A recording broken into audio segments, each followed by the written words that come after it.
Hello everyone, இன்னைக்கு நம்ம neo Darwinism தான் பார்க்க போகிறோம். தியரி ஆஃப் நேச்சுரல் செலெக்ஷனில் டார்வின் மியூட்டேஷனை பற்றி சொல்லலை, ஜீனில் நடக்கிற சடன் சேஞ்சஸை பற்றி சொல்லலை. கூடவே அனிமல்ஸுக்கு எதனால் வேரியேஷன் இருக்குது, வேறுபாடுகள் இருக்குங்கிறத அவங்க சொல்லலை. டார்வின் சொன்ன நேச்சுரல் செலெக்ஷன் சரிதான் சொல்கிறதுக்கு நிறைய சயின்டிஸ்ட் நிறைய எக்ஸ்பெரிமெண்ட் பண்ணியிருக்காங்க. இப்போ சைட்டாலஜி, செல்லை பற்றின படிப்பும் ஜெனட்டிக்ஸ், ஜீனை பற்றின படிப்பும் ரொம்ப அட்வான்ஸ் ஆகிருக்கு. அப்படி அட்வான்ஸ் ஆனதுனால டார்வின் சொன்ன நேச்சுரல் செலெக்ஷன் இப்போ உள்ள மாடர்ன் சயின்ஸுக்கு ஏற்ற மாதிரி நிறைய பயாலஜிஸ்ட் மாற்றி அமைச்சிருக்காங்க. அப்படி மாற்றி அமைச்ச சயின்டிஸ்ட்டை நம்ம நியோ டார்வினிசம்னு சொல்கிறோம். நியோ டார்வினிசம்ங்கிற டேர்மை மொத யூஸ் பண்ணது ஆகஸ்ட் வைஸ்மன் 19th செஞ்சுரியில். டார்வின் சொன்னதை மாற்றி அமைச்ச சில scientist August Weismann, Mendel, Fisher, Haeckel, Hugo de Vries. Neo டார்வினிசத்தில் ஜீனுக்கும் நேச்சுரல் செலெக்ஷனுக்கும் இடையில உள்ள தொடர்புகளை பற்றி சொல்கிறாங்க. நியோ டார்வினிசத்தில் டார்வின் சொன்ன small continuous variation and natural selection கூட சேர்த்து மியூட்டேஷன், ஹெரிடிட்டி, ஐசோலேஷன் பற்றிலாம் சொல்கிறாங்க. Small continuous variation, natural selection, mutation, heredity, isolation எல்லாம் ஒன்றா சேர்ந்து தான் ஒரு ஸ்பீசிஸை உருவாக்குது அப்படின்னு சொல்கிறாங்க.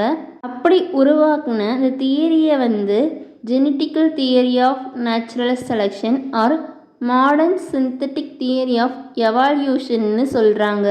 நியோ டார்வினிசத்தில் மொத்தம் 5 பாயிண்ட் மெயினாக சொல்கிறாங்க. First, mutation. ஜீனிலையோ குரோமோசோம்லேயோ ஏதாவது சேஞ்சஸ் வந்துச்சுன்னா அது மியூட்டேஷன். நம்மளோட கேரக்டர் எல்லாமே ஜீன் தான் கண்ட்ரோல் பண்ணுது. ஜீனில் ஏதாவது சேஞ்சஸ் வரும்போது கேரக்டர்லேயும் ஏதாவது சேஞ்சஸ் வரும். அந்த சேஞ்சஸ் தான், வேரியேஷன், மாற்றங்கள் தான் புது ஸ்பீசியஸை உருவாக்குதுன்னு சொல்கிறது மியூட்டேஷன். Next, variation. மியூட்டேஷன் மட்டும் வேரியேஷனை உருவாக்காது. மியூட்டேஷன் கூட genetic recombination, hybridization, chromosomal aberration அதெல்லாம் வேரியேஷனை உருவாக்கும். ஃபஸ்ட்டு, ஜெனட்டிக் ரீகாம்பினேஷன்னா ஆல்ரெடி இருக்கிற 2 ஜீன் மறுபடியும் கம்பைன் ஆகி ஒரு புது ஜீனிக் கேரக்டரை உருவாக்குறது ஜெனட்டிக் ரீகாம்பினேஷன். அப்படி ஜீன் காம்பினேஷன் நடக்கும்போது குரோமோசோமோட நம்பர்லையோ ஷேப்லையோ ஏதாவது ஒரு சேஞ்சஸ் வரும். அந்த சேஞ்சஸை நம்ம குரோமோசோமல் அப்ரிவேஷன்னு சொல்லுவோம்.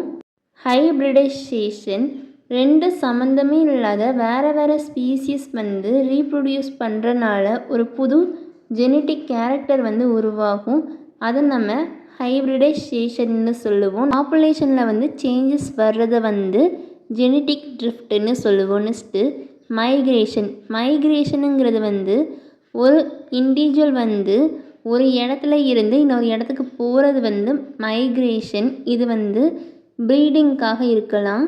ப்ரீடிங்காக போகும்போது இங்கே உள்ள ஸ்பீசிஸ் அங்கே உள்ள ஸ்பீசிஸோட ரீப்ரொடியூஸ் பண்ணும். அப்படி ரீப்ரொடியூஸ் பண்ணி வர யங் ஒன் 1-2 சேஞ்சஸ், மாற்றங்களோடு இருக்கலாம், வேரியேஷனோடு இருக்கலாம்.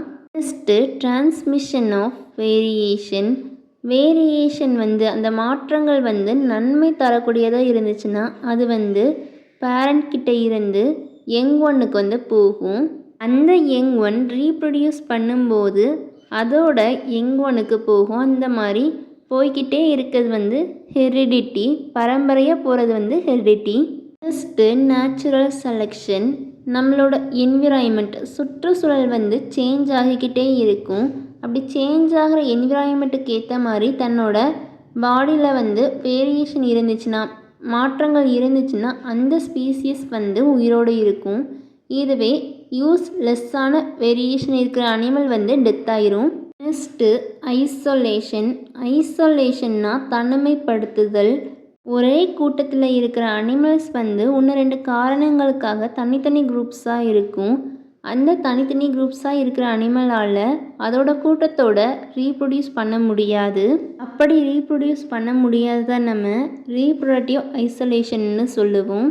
இப்போ ஒரு அனிமலோட பாடியில் வேரியேஷன் ஏதாவது ஒரு மாற்றம் இருக்குன்னு வச்சுக்கோங்களேன். அந்த மாற்றத்தினால அதோட கூட்டத்தோட அதால் ரீப்ரொடியூஸ் பண்ண முடியலை. அதனால் அப்படி மாற்றம் இருக்கிற அனிமல் கூட போய் அது வந்து ரீப்ரொடியூஸ் பண்ணுது. அப்படி ரீப்ரொடியூஸ் பண்ணிகிட்டே இருக்கும்போது ஒரு புது ஸ்பீசிஸ் வந்து உருவாகுது. நியோ டார்வினிசத்தில் ஃபஸ்ட்டு மியூட்டேஷன் வந்து வேரியேஷனை உருவாக்குதுன்னு சொல்கிறாங்க. அந்த வேரியேஷன் வந்து அடுத்த ஜென்ரேஷனுக்கு போகக்கூடியதாக இருக்குது. அது வந்து எவால்யூஷனுக்கு ஹெல்ப் பண்ணுதுன்னு சொல்கிறாங்க. நெக்ஸ்ட்டு நம்மளோட என்விரான்மெண்ட் சுற்றுச்சூழலில் வந்து ஏதாவது சேஞ்சஸ் வரும்போது அந்த சேஞ்சஸை எதிர்த்து வாழக்கூடிய அமைப்பை கொண்டிருக்கிற அனிமல் வந்து வாழும். நெக்ஸ்ட்டு ஐசோலேஷன் தனிமைப்படுத்துதல். ஒரு ஸ்பீசிஸில் இருந்து இன்னொரு ஸ்பீசிஸ் உருவாகும் போது அதோட பாடியில் ஏதாவது சின்ன வேரியேஷன் இருந்திருக்கும். அந்த வேரியேஷன் வந்து நெக்ஸ்ட் ஜென்ரேஷனுக்கு போகும்போது டெவலப் ஆகி அந்த வேரியேஷன் இருக்கிற அனிமலும் அதோட ஆன்சிஸ்டரும் ரீப்ரொடியூஸ் பண்ண முடியாத அளவுக்கு மாறிடும். அதை நம்ம ஐசோலேஷன்னு சொல்லுவோம். இப்படி தான் ஒரு ஸ்பீசிஸ் உருவாகுதுன்னு சொல்லுது நியோ டார்வினிசம். அவ்வளோதான். தேங்க்யூ. தேங்க்ஸ் ஃபார் வாட்சிங்.